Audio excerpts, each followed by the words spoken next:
Hello दोस्तों, कैसा हो अगर सैटरडे संडे की ऑफ की डिमांड करने वाले वर्कर्स को अगर 2-2 घंटे तक एक्स्ट्रा काम करने के लिए बोला जाए और वहीं स्कूल से आने के बाद मौज मस्ती के दिमाग में रहने वाले बच्चों को अगर ये बोला जाए कि सिर्फ और सिर्फ तुम्हें 24 घंटे पढ़ाई ही करनी है। उस लेवल का जो स्ट्रेस, एंजाइटी और वो हमारा जो माइंड सेट होगा, वही माइंड सेट आज के टाइम में हम केजेस के अंदर रहने वाली मुर्गियों के अंदर देखते हैं, जिनसे मिलने वाले अंडे को हम बहुत ही खुशी के साथ अपने उन्हीं बच्चों को खिलाते हैं, एथलीट्स खाते हैं और वहीं हम खुद को अभी मसल मास डेवलप करने के लिए डेली बेसिस पे कंज्यूम करते हैं।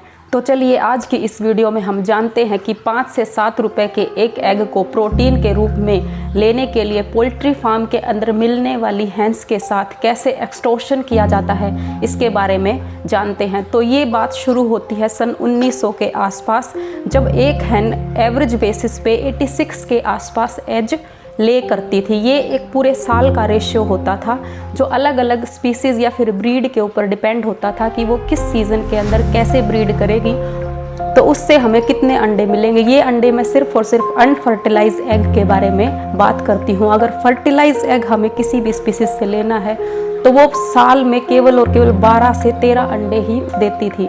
वहीं आज के टाइम में वही मुर्गी, उसके अंदर इतना एक्सट्रीम लेवल के अंदर जीनोम सीक्वेंसिंग की गई, उसके जीन्स को बदला गया और उसको ऐसे आर्टिफिशियल एनवायरनमेंट के अंदर रखा गया कि वही मुर्गी आज के टाइम पे 250 से 300 के आसपास अंडे देती है। तो कैसे एक एग फार्मिंग का जो मेथड था उसको एक एग इंडस्ट्री बनाया गया, आज की वीडियो उसी के ही अराउंड होने वाली है।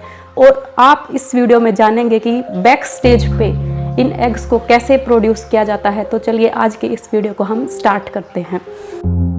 ईजिली कुक हो जाने के कारण फर्स्ट वर्ल्ड वॉर के दौरान 3rd नंबर पे सबसे ज़्यादा एग को ही कंज्यूम किया गया था। उस टाइम पे हैंस को बेसिकली फ्री रेंज के अंदर रखा गया था। 1920 के आसपास इन हैंस के अंदर एक्सट्रीम लेवल के अंदर जेनेटिकली मॉडिफिकेशन की गई और इनके अंदर सेलेक्टिव ब्रीडिंग की गई। सेलेक्टिव ब्रीडिंग एक मेथड होता है जिसके अंदर किसी स्पेसिफिक ब्रीड को उसके साथ मीट करवाया जाता है ताकि उसके अंदर एक डिज़ायर कैरेक्टरिस्टिक्स लेके आई जा सके। तो इस तरीके से उसके अंदर हैंस के अंदर अलग अलग ब्रीड्स को मीट करा के उनके अंदर मैक्सिमम अमाउंट में एग प्रोड्यूस करने की कैपेसिटी को जनरेट किया गया। सबसे पहले पेडिग्री ने ब्रीड्स के अंदर सेलेक्टिव ब्रीडिंग स्टार्ट की और इसी के साथ साथ अलग अलग कंपनीज भी होती थी ऑल ओवर द वर्ल्ड, 6-7, जिन्होंने ब्रीडिंग के प्रोसेस को स्टार्ट किया। वहीं आगे आते आते 1940 के आसपास इनको फ्री रेंज से हटा करके केज सिस्टम के अंदर रखा जाने लगा। उस टाइम पे इनको केजेस में प्रीडेटर्स से बचाने के लिए रखा जाता था, लेकिन इसको एक तरीके से कन्वीनियंट माना जाने लगा और इससे हम ज़्यादा अमाउंट में हैंस को एक ही जगह पे रख सकते थे। तो एक तरीके से केज सिस्टम डेवलप हो गया। इस तरीके से उसके पूरे के पूरे एनवायरनमेंट को चेंज कर दिया गया और वहीं से ही एक एग फार्मिंग ना रह के एक एग इंडस्ट्री बन गया और ऐसे लगातार मॉडिफिकेशन होते चले गए और आज के टाइम पे वही हैन 300 से 350 तक एग प्रोड्यूस कर रही है। 1948 के आसपास चिकन ऑफ टुमारो नाम से एक डॉक्यूमेंट्री भी रिलीज़ की गई जिसके अंदर हैंस के अंदर कैसे जेनेटिकली एडवांसमेंट की गई है वो दिखाया गया और कैसे एक एग को एक डोमेस्टिकेटेड फूड बना दिया गया जिससे कम प्राइस के अंदर उससे हम ज़्यादा न्यूट्रिएंट्स ले सके। एग के अंदर 60 ग्राम ऑफ प्रोटीन पाया जाता है। इस छोटे से एग के अंदर इतना एक्सट्रीम अमाउंट में प्रोटीन मिलने के कारण इसको यूएस के अंदर मीट के बराबर कंपेयर किया जाता है। वहीं जो हम रेगुलर कंज्यूम करते हैं उसको हम अनफर्टिलाइज एग बोलते हैं। यह बेसिकली किसी भी हैन का ओवम होता है, क्योंकि एक हैन कुछ एज के बाद रेगुलरली एग जनरेट करना स्टार्ट कर देती है। इसमें उसको किसी भी मेल की ज़रूरत नहीं होती। जहाँ पर वुमेन मंथली ओव्यूलेट करती है वहीं हैंस डेली बेसिस पे ओव्यूलेट करती है। तो जो हम एग डेली बेसिस पे कंज्यूम करते हैं वो एक्चुअल में उसका ओवम होता है। आज के टाइम में इंडिया वर्ल्ड का 3rd most egg producer country है, जहां पर 140 बिलियन एग ईयरली बेसिस पे प्रोड्यूस किए जाते हैं, जिनमें सिर्फ और सिर्फ 20 बिलियन एग्स ही फ्री रेंज पोल्ट्री फार्मिंग से आते हैं। बाकी जितने भी एग्स हम कंज्यूम करते हैं वो केज्ड फार्मिंग के मेथड से आते हैं। 2017 में जहां पर इन केज सिस्टम को बैन करने की गाइडलाइन इंडिया के अंदर आ चुकी है, लेकिन आज भी मेजर अमाउंट में इन हैंस को केज सिस्टम के अंदर रखा जाता है और उनसे एग प्रोड्यूस किए जाते हैं। तो इसको कैसे किया जाता है, इस प्रोसेस को चलिए समझते हैं। पोल्ट्री इंडस्ट्री को बेसिकली 3 पार्ट्स में डिवाइड किया गया है। एक होता है हैचरी, दूसरा ब्रॉयलर और तीसरा होता है लेयर।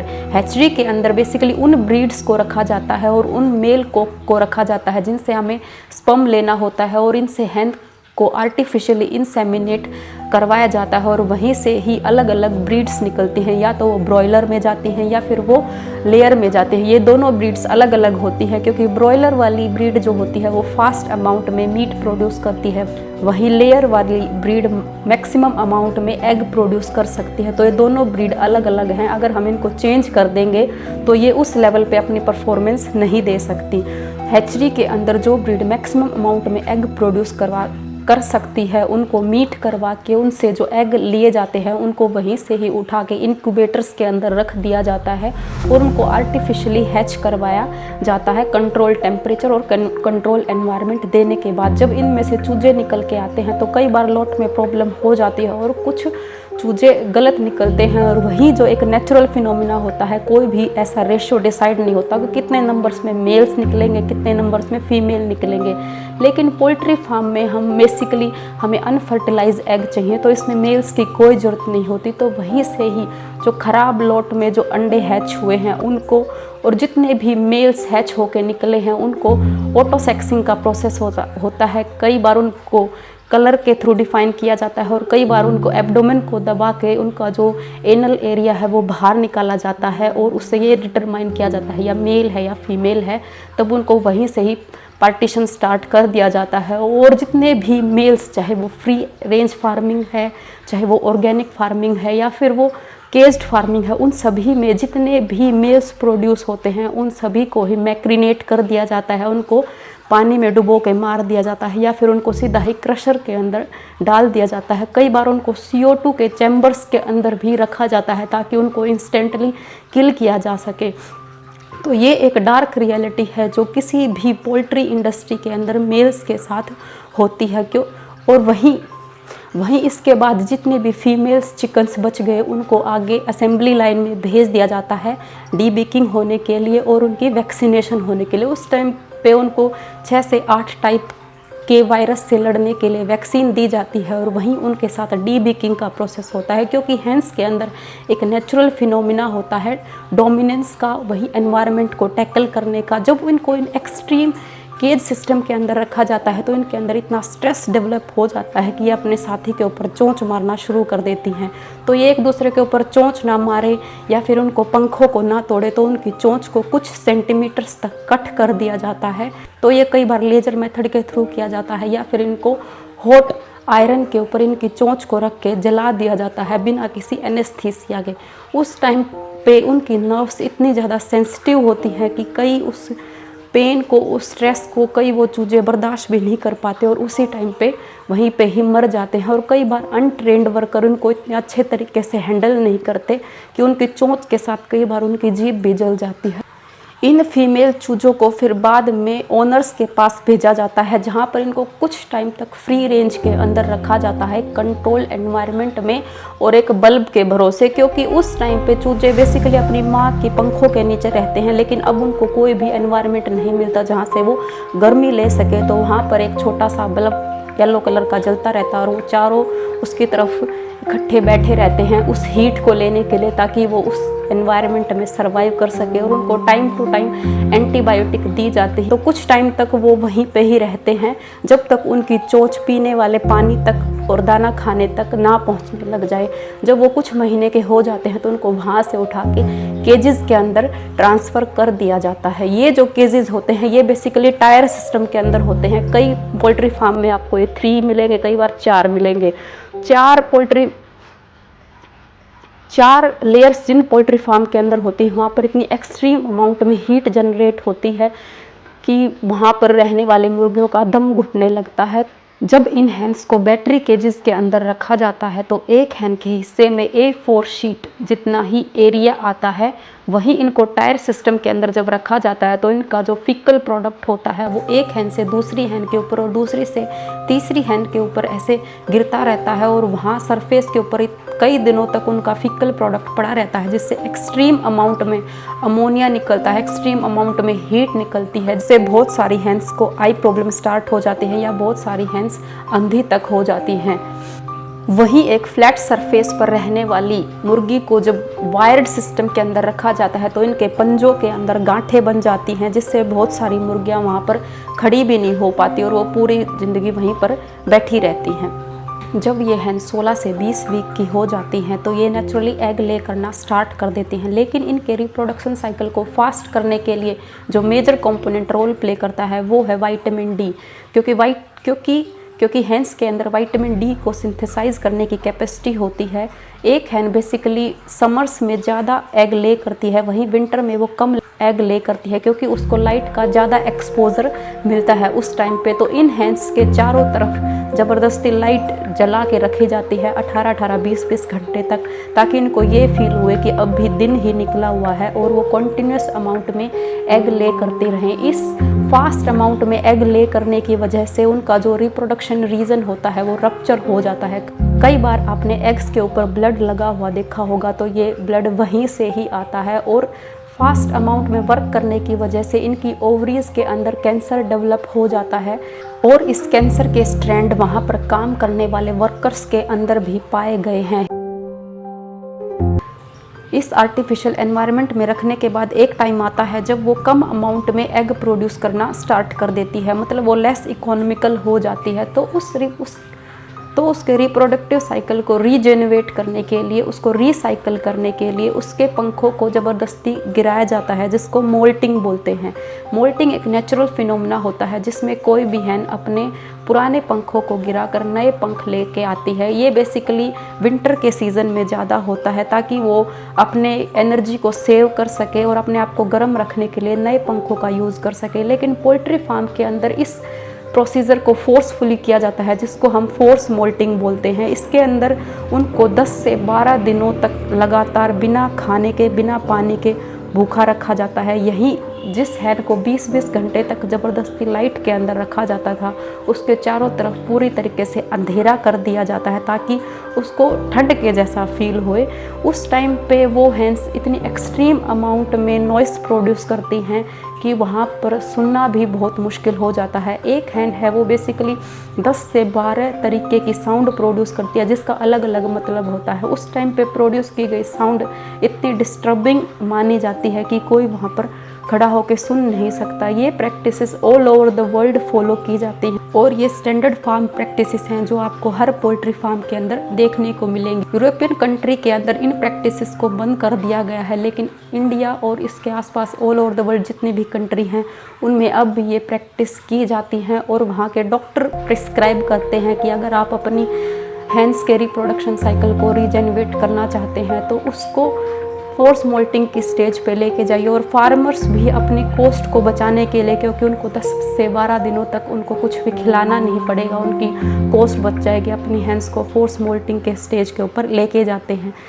इस पूरे प्रोसेस में हैंस के 30% ऑफ बॉडी वेट को गिराया जाता है। जो हैन एक दिन में 112 ग्राम फीड कंज्यूम करती थी, उस हैन को सिर्फ और सिर्फ 5 ग्राम फीड दिया जाता है ताकि वो सिर्फ और सिर्फ सरवाइव कर सके। तो इस प्रोसेस में उनकी बॉडी इतनी फास्ट अमाउंट में चेंज होती है कि उनकी इंटेस्टाइन के अंदर कई बार साल्मोनेला नाम का एक बैक्टीरिया डेवलप हो जाता है और ये बैक्टीरिया उनकी एग्स के अंदर भी ट्रांसफ़र होता है।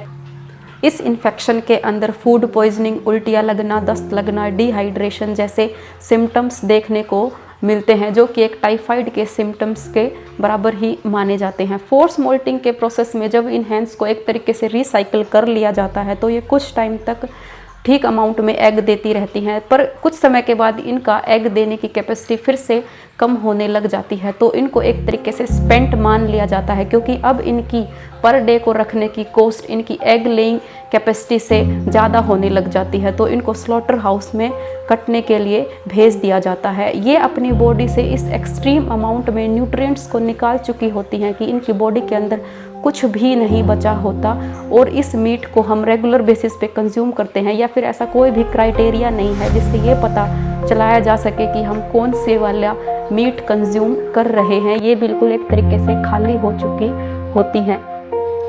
एग की शेल कैल्शियम से बनी हुई होती है और एक एग को प्रोड्यूस करने के लिए हैन को 4 ग्राम कैल्शियम की डेली रिक्वायरमेंट होती है, जिसमें से 2 ग्राम तो उसको फीड के थ्रू मिल जाता है। अब जो बचा हुआ कैल्शियम है वो उसकी बोन्स से ही निकलता रहता है, जिसकी वजह से उसकी बोन्स में होल हो जाते हैं, जिसको ऑस्टियोपोरोसिस बोलते हैं। नियर अबाउट 30% हैंस में होने वाली डेथ ऑस्टियोपोरोसिस की वजह से ही होती हैं, जिसमें वो अपनी जगह पे खड़ी भी नहीं हो पाती। यहाँ तक कि एग योक के अंदर प्रोटीन और न्यूट्रिएंट्स की अमाउंट को बनाए रखने के लिए उसका लीवर इतना एक्सट्रीम अमाउंट में वर्क करता है कि उसके लीवर के अंदर फैटी लीवर सिंड्रोम जैसी एक बीमारी डेवलप हो जाती है, जिससे मेजर अमाउंट में हैंस लगातार सफ़र करती ही रहती हैं। और इस पूरे प्रोसेस को मतलब इस एक्सट्रीम अमाउंट में एक्सटॉर्शन होने के बाद फार्मर्स को सिर्फ और सिर्फ 50 पैसे बचते हैं एक एग के अंदर। और ये डेटा बड़े पोल्ट्री फार्म का है, छोटे फार्मर्स को इससे भी बहुत कम बचत आती है। इन मुर्गियों को जिंदा रखने के लिए एक्सट्रीम अमाउंट में इनको डेली बेसिस पे कभी पानी के थ्रू, कभी इंजेक्शन के थ्रू या फिर फीड में मिला के इनको एंटीबायोटिक दी जाती हैं। यूएस के अंदर जब फूड ऑर्गेनाइजेशन ने मीट का सैंपल टेस्ट किया तो उस मीट के अंदर हाई अमाउंट में स्टूल पाया गया, एंटीबायोटिक पाए गए, और वहीं एफएसएच और एलएच जैसे रिप्रोडक्शन हार्मोन का अमाउंट भी काफ़ी हाई अमाउंट में पाया गया। यही एंटीबायोटिक और हार्मोन उनका जो फीकल प्रोडक्ट होता है उसके अंदर भी मिले हैं, जो फर्दर ओपन में ही डिस्पोज कर दिए जाते हैं, जो कहीं ना कहीं वाटर के थ्रू, एयर के थ्रू या फिर उन वर्कर्स के थ्रू ही हमारे घरों तक पहुंचते हैं और हमारे आसपास के एरिया को कंटेमिनेटेड करते हैं। हाई अमाउंट में एंटीबायोटिक की यूज की वजह से काफ़ी anti drug resistant bacteria develop हो चुके हैं, जिससे आप कितनी भी लार्ज अमाउंट में दवाइयाँ कंज्यूम कर ले, वो बैक्टीरिया इतने रेसिस्टेंट होते हैं कि दवाइयों का असर उनके ऊपर किसी भी तरीके का नहीं होता है। तो एक तरीके से ये एनवायरनमेंट के लिए तो जानलेवा है ही, वहीं हमारी हेल्थ को भी लॉन्ग टर्म में काफ़ी नुकसान पहुंचाने लग रहे हैं। तो बेहतर है आप ये जो पोल्ट्री एग्स हैं इनको कम से कम अमाउंट में खाएं और हो सके तो छोड़ ही दें। अगर आप फिर भी आपको लगता है कि आपकी डेली रिक्वायरमेंट सिर्फ एग से ही पूरी हो सकती है, तो वो जो फ्री केज फार्मिंग है उसके अंदर उन एग्स को आप डेली बेसिस पे कंज्यूम कर सकते हैं, लेकिन उसमें भी उसी इंटेंस अमाउंट में मेल्स चिक को किल किया जाता है। आप सो कॉल्ड क्रुएलिटी फ्री जो ब्यूटी प्रोडक्ट्स यूज़ करते हैं या बहुत सारे ऐसे प्रोडक्ट्स यूज़ करते हैं जिनके अंदर एनिमल्स को मिसयूज़ नहीं किया जाता, तो इसको भी रोक के आप किसी न किसी तरीके से एनिमल क्रुएलिटी को बंद कर सकते हैं।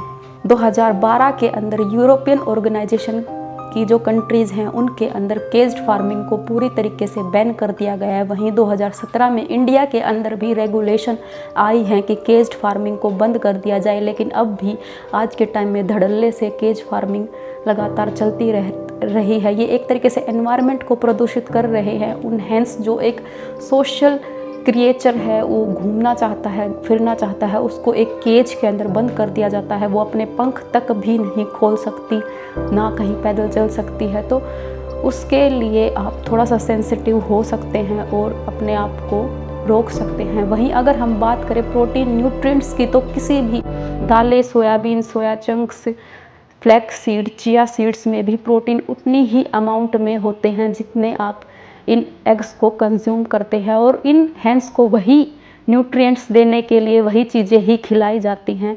एक तरीके से उनको प्रोटीन खिलाकर ही प्रोटीन निकलवाया जाता है। तो आप बेहतर है उन्हीं चीज़ों को खाएं। जितने भी मोटे अनाज हैं उनका 30% अमाउंट सिर्फ और सिर्फ पोल्ट्री इंडस्ट्री में जाता है, और वो भी इसलिए कि उनकी प्रोटीन रिक्वायरमेंट को फुलफ़िल किया जा सके।